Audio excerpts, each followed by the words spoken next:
या ठिकाणी पाहू शकता माननीय चंद्रकांत गुडेकर लोकनाट्य तमाशा मंडळ। या ठिकाणी इथं BA म्हणजे ते ग्रॅज्युएट आहेत त्यांच्या काळातले, संगीत रत्न कलाभूषण। कोपऱ्यामध्ये आपल्याला त्यांच्या पाठीवर काय दिसते पहा, हे लायसन्स नंबर आहे 1960 साली। हा माझ्या माहितीप्रमाणे या ठिकाणचा सर्वात जुना तमाशा असावा असे दिसत आहे एकंदरीत। इकडे अजून एक स्टॉल आहे, आता पूर्ण राऊंड मारून तुम्हाला दाखवलेला आहे। हा शेवटचा स्टॉल आहे। 27 राहुटे आहेत इथे, टोटल 27 राहुटे आहेत आणि अतिशय कष्टाळू होतकरू कराडनगरीमध्ये हे कलावंत आहेत। सर्वांनी आवर्जून भेट द्या। आता पुढे जाऊया मुलाखत घेण्यासाठी। हे पाहू शकता हा इथून व्ह्यू ह्या राहुट्यांचा। मगाशी आपण या साईडनं आलो, पूर्ण राऊंड मारून तुम्हाला दाखवलेला आहे या कशा प्रकारे राहुटे आहेत। मित्रांनो जय भीम, जय भीम मित्रांनो। मी आहे कराड येथे लोकशाहीर पठ्ठे बापूराव तमाशा पंढरी केंद्र कराड। या ठिकाणी आज जाऊन पाहूया, येथे बऱ्याच तमाशा मंडळांचे स्टॉल आहेत। सर्वप्रथम मी तुम्हाला सर्वांचे पोस्टर, बॅनर आणि त्यांचे स्टॉल दाखवत आहे। तमाशा ही महाराष्ट्राची लोककला आहे। लोककला जिवंत आणि जागृत राहिली पाहिजे।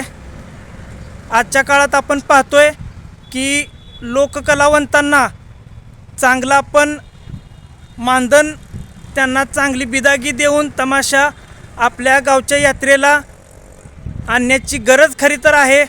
आज हे कलावंत या ठिकाणी प्रत्येकाचा स्टॉल तुम्ही पाहू शकता। मी आहे कराड येथे मित्रांनो, सर्वांचे स्टॉल दाखवण्याचा प्रयत्न करतोय। एकदा या ठिकाणी नक्की भेट द्या। आपण अजून या ठिकाणी जे कलावंत आहेत त्यांच्या मुलाखती घेणार आहोतच। हे बघा, असा आतमध्ये स्टॉल असतो यांचा।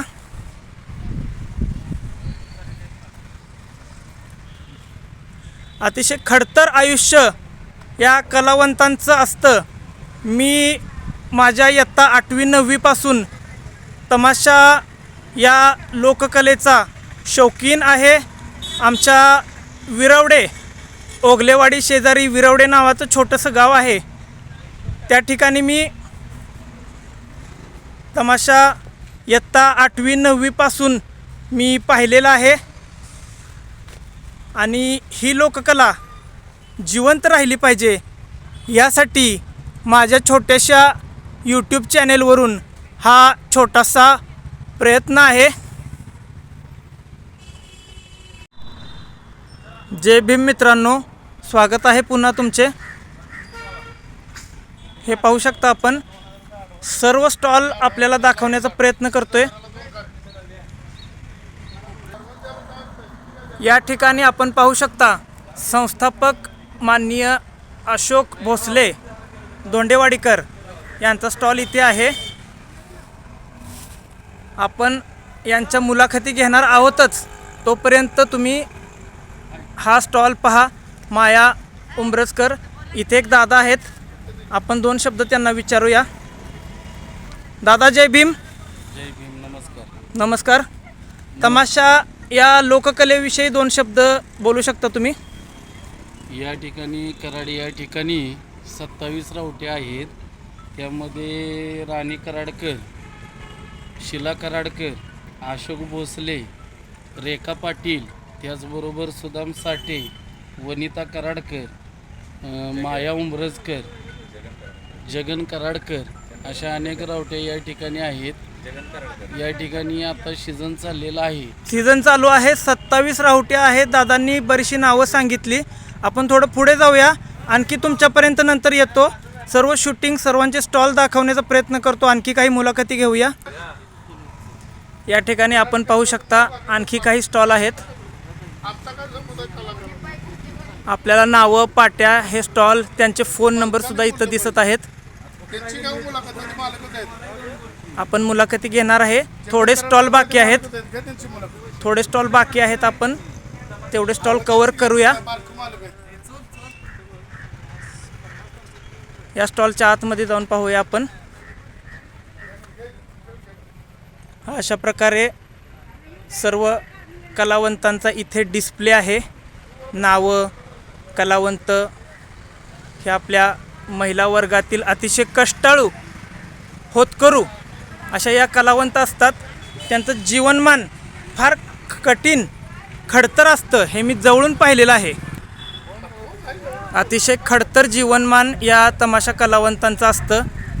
फार मोठे पैसे मिळतात असा तुमचा गैरसमज असेल, परंतु अतिशय कष्टातून यांना किमान मानधन मिळत असतं. आपण लोक इतर ठिकाणी खूप वायफळ पैसे खर्च करतो.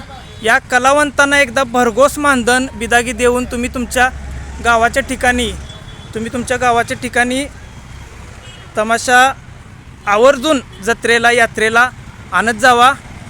या ठिकाणी चंद्रकांत गुडेकर तमाशा मंडळामध्ये एक दादा आहे तिथं, यांच्याकडून 2 शब्द ऐकूया.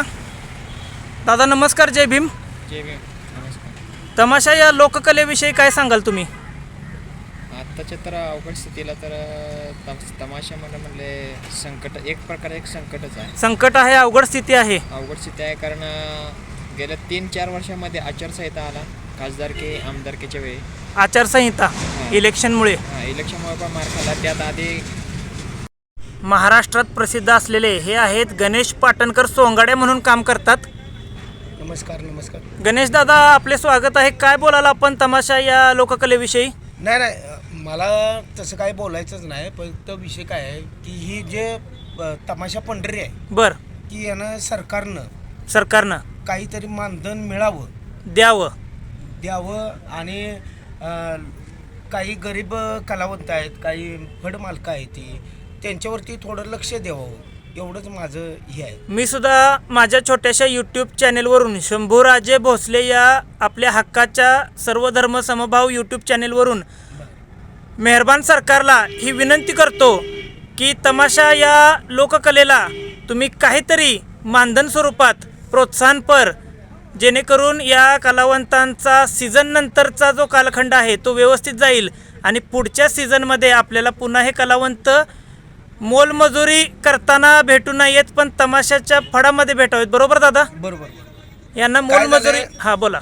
तुम्हाला एक आता खरी कंडिशन सांगतो. माझा पाय मोडला आहे. बर, हे बघा, माझा पाय मोडला आहे, तरी पण मी तमाशा करतो, सोंगाड्याचं काम करता तुम्ही? सोंगाड्या काम करतो आणि अखंड महाराष्ट्रामध्ये आपलं नाव आहेच,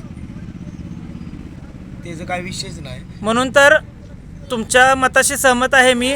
सरकारने या कलावंतांना मानधन सुरू करावे आणि या कलावंतांचं आयुष्य उजळण्याचा एक छोटासा प्रयत्न करावा आणि ही लोककला जिवंत राहिली पाहिजे. पट्टे बापूरावांच्या आशीर्वादाने जी ही तमाशा पंढरी कराडची आहे आणि अखंड महाराष्ट्राच्या मातीत गाजलेला हा तमाशा, हा लोककला प्रकार आहे, हा जिवंत राहिला पाहिजे.